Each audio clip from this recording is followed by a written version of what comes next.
கட்சிகள் முக்கியமாக பல எண்டியில் இருக்கிற கட்சிகளையே நான் சிறிய கட்சிகள்னு சொல்லக்கூடாது, இருந்தாலும் டாக்டர் கிருஷ்ணசாமி போன்றவர்கள் அதற்கான இண்டிகேஷனை முதல்ல கொடுத்தாங்க. இனிமேல் என்ன பண்ண போகிறாங்கன்னு தெரியல. அதனால் கூட்டணியோடு தான் நிற்பார் விஜய். இல்லை அதான் நம்ம அடிக்கடி நம்ம பேசுகிறப்போ சொல்லுவோம், அரசியலில் எப்போது வேண்டுமானாலும் எது வேண்டுமானாலும் நிகழலாம்.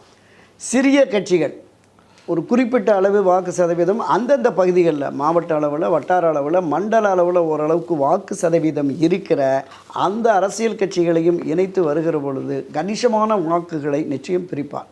நீங்கள் திராவிட முன்னேற்றக் கழகத்தில் பயணிக்கிற புதிய இளைஞர்கள், அங்கே வாய்ப்புகள் கிடைக்காம பொறுப்பு பதவிகளுக்கு கிடைக்காத இளைஞர்கள், காங்கிரஸ் உள்ளிட்ட பல்வேறு அரசியல் கட்சிகளில் நம்ம பல பதிவுகளில் முன்னாடியே குறிப்பிட்டிருக்கேன். மரியாதைக்குரிய சூப்பர் ஸ்டார் ரஜினிகாந்த் பின்னாடி போய் அரசியலுக்கு வந்து பதவி பொறுப்புகள் பெற வேண்டும் என்று விரும்புகிற அதில் அவருடைய ரசிகர்களாக இருக்கிற 40-35 வயசு ஆட்கள்லாம் கூட விஜய் பின்னாடி போயிட்டு தான் நம்ம கேள்விப்பட்டோம். ஸோ இது வந்து ஒரு கன்சாலிடேட் ஆகிற போது தொகுதிக்கு 40,000, 50,000, 60,000 ஓட்டுகள் வரலாம்.